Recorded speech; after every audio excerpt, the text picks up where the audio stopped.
تو یہ چیزیں ہمیں تھوڑا سوچنی چاہیے، ان چیزوں کی طرف ہمیں دھیان دینا چاہیے جس سے ہم بھاگتے ہیں، جس سے ہم گھبراتے ہیں۔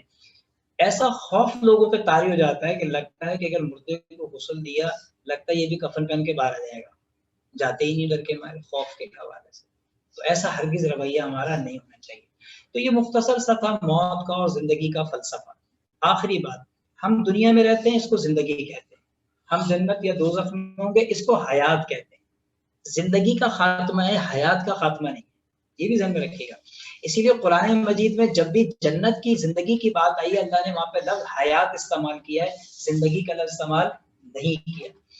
کیوں؟ وجہ کیوں کہ جنت میں موت کیوں نہیں آئے گی اور جہنم میں موت کیوں نہیں آئے گی؟ تھوڑی دیر کے لیے سوچئے کہ جو سورج ہمارے سروں پر موجود ہے، اس کو اگر ہم روک دیں تو وقت رک جائے گا، اور وقت رک گیا تو آپ سمجھ لیجیے آپ کی عمر 1000 سال بھی ہو جائے تو آپ کو علم ہی نہیں ہوگا، آپ اسی عمر کے حصے میں رہیں گے، آپ ایسے ہی رہیں گے، آپ میں کوئی بدلاؤ نہیں آئے گا، بالکل اسی طرح سے۔ کیونکہ جب وقت ہی گزرنا ختم ہو گیا، وقت اپنی جگہ پہ ٹھہر گیا تو آپ کی عمر بھی ٹھہر گئی۔ واقعہ معراج میں یہی تو ہوا تھا، وقت ٹھہر گیا تھا۔ واقعہ معراج میں یہی ہوا تھا، وقت ٹھہر گیا تھا۔ اللہ کے رسول نے مطلب کئی ہزار لاکھوں کروڑوں میل کا سفر جو ہے وہ چند سیکنڈ میں کیا اور واپس آئے، وقت ٹھہرا ہوا تھا۔ بالکل اسی طرح سے جب انسان قبر میں جائے گا اور جب وہ قبر سے اٹھے گا، چاہے وہ آدم علیہ السلام کے دور میں انتقال کیا ہوا شخص ہو، اس کو یوں محسوس ہوگا کہ جیسے وہ ظہر میں مرا ہے اور عصر میں قیامت آ گئی، بس اتنا سا وقت ہے قبر میں۔ یوں محسوس ہوگا کہ مجھے ابھی تو دفنایا تھا، اتنی جلدی قیامت آ گئی۔ تو مرنے والے کو وقت، کیونکہ قبر میں سورج نہیں ہے، قبر کیلنڈر نہیں لگا ہوا ہوتا، جمعہ ہفتہ اتوار قبر میں نہیں آتا، مہینے نہیں آتے، بس کو دفنایا، اب سمجھ لیجیے اس کے لیے وقت رک گیا۔ وقت میرے اور آپ کے لیے چلے گا، اس کے لیے وقت نہیں چلے گا، وہ وہیں تھم گیا۔ یہاں پر پھر ایک اور سوال، تھوڑی سی مشکل چیزیں ہیں لیکن تمہاری معلومات کے لیے بہترین ہے۔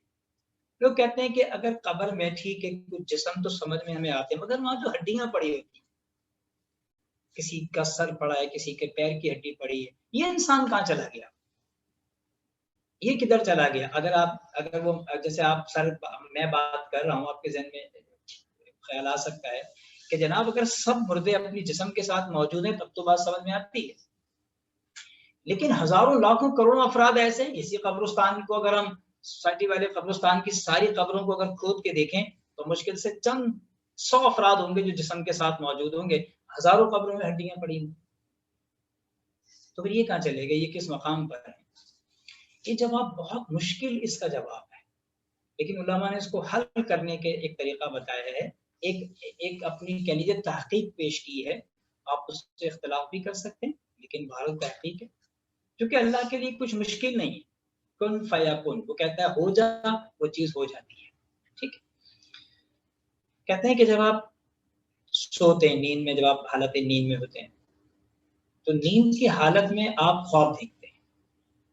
خواب میں آپ اپنے آپ کو مختلف مقامات اور مختلف جگہوں پر دیکھتے ہیں، یہاں تک کہ اگر آپ بہت ڈراؤنا خواب دیکھیں جس میں کوئی بہت ہی ہیبتناک قسم کا چہرہ دیکھ لیں، اس کو چڑیل کہتے ہیں، اس کو جن کہتے ہیں، یہ دیکھ لیں تو کیا ہوتا ہے کہ ایک دم چیخ کر آپ کی آنکھ کھلتی ہے اور آپ کا دل بہت تیز دھڑک رہا ہوتا ہے اور آپ گھبرائے ہوئے ہوتے ہیں۔ اب دو باتیں ہوئی، جس نے خواب دیکھا وہ آپ نہیں تھے، آپ کی روح تھی، لیکن اس روح نے جو خواب میں وہ جو چیز دیکھ رہی ہے اس کے اثرات آپ کے اس جسم پر مرتب ہونے جو بستر پہ پڑا ہے،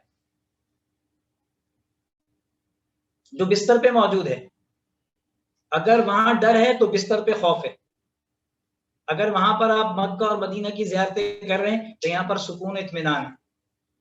پتہ لگا کہ جو خواب میں آپ جسم دیکھتے ہیں یہ آپ کا ایک دوسرا بدن ہے، اس کو جس قسم کی تکلیف ہوگی آپ کو اس بستر پہ پڑے ہوئے جسم کی تکلیف ہوگی، لہٰذا پتہ یہ لگا کہ اگر یہ جسم ختم بھی ہو جائے، اس کی ہڈیاں موجود ہوں تو وہ جسم آپ کا محفوظ ہے، اس کو آپ خواب میں دیکھتے ہیں۔ اب میں قرآن سے دلیل دیتا ہوں، سورہ زمر اگر آپ پڑھیں تو اللہ نے اس میں صاف لکھا ہے کہ جب آپ سوتے ہیں تو ہم آپ کی روحوں کو قبض کر لیتے ہیں۔ یعنی بستر پہ پڑا ہوا شخص جو ہوتا ہے نا وہ 80% مرا ہوا ہوتا ہے، بلکہ 90% مرا ہوا ہوتا ہے۔ میں نے جیسے کہا، نہ کھا سکتا ہے، نہ سن سکتا ہے، نہ بات کر سکتا ہے، نہ کوئی اپنے ارادہ، بس پڑا ہوا بستر پہ، اور روح اس کی موجود نہیں ہے۔ ہاں دل کی دھڑکن اس کی چل رہی ہے یہ اس کی زندگی ہے، اسی کو وینٹیلیٹر کہتے ہیں. ٹھیک ہے، مرا ہوا شخص ہے اور اس کی سانس چل رہی ہے. تو یہ قرآن نے ہمیں موت کے بارے میں بتایا. آخری چیز، کسی نے مولانا روم سے پوچھا کہ جنت جو قیامت کی زندگی ہے، جنت کی زندگی کتنی ہوگی. بہت بڑے ہمارے اسلامی اسکالر گزرے ہیں، مولانا روم، پونیا میں ان کا مزار ہے، ترکی میں. تو کہا کہ جناب کیا کتنی زندگی ہوگی؟ کہا میں مجھے معلوم ہے کتنی ہوگی. کہا اچھا آپ جانتے ہیں جنت کی زندگی کتنی ہوگا؟ مجھے پتہ ہے. کہا کیسے؟ کہا ایک پرندہ 7ویں آسمان سے اڑے اور ایک رائی کا دانہ اس کے چونچ میں ہو اور لا کے زمین پہ رکھے، پھر واپس جائے 7ویں آسمان پر 70,000 سال کے لیے سو جائے، پھر 70,000 سال اٹھے، ایک دانہ اٹھائے زمین پہ رکھے، پھر واپس جائے، پھر سو جائے، یہاں تک کہ ان دانوں سے 7واں آسمان بڑھ جائے، اس سے بھی زیادہ. یہاں تک کہ ان دانوں سے چلے سونف کر لیں، ان سونف کے دانوں سے جو 7ویں آسمان تک پہنچ جائیں، اس سے بھی زیادہ زندگی ہے. موت نہیں ہے نا، ختم ہو جائے. تو یہ بنیادی بات ہے جو ہمیں اس طرح پڑھتے. اگلا سوال ہم پڑھیں. سر میں ایک لائن پوچھنا چاہتا ہوں. ہاں سر اس کی مجھے سمجھ میں نہیں آتا. یہ سزا ہے جو تمہارے ہاتھوں نے آگے بھیجے، آگے بھیجے. اچھا بھیجے. اگلا سوال پڑھیں. پڑھیے. تو سوال کرنا ہے اس پہ جو بھی بات بتائی؟ پڑھیے.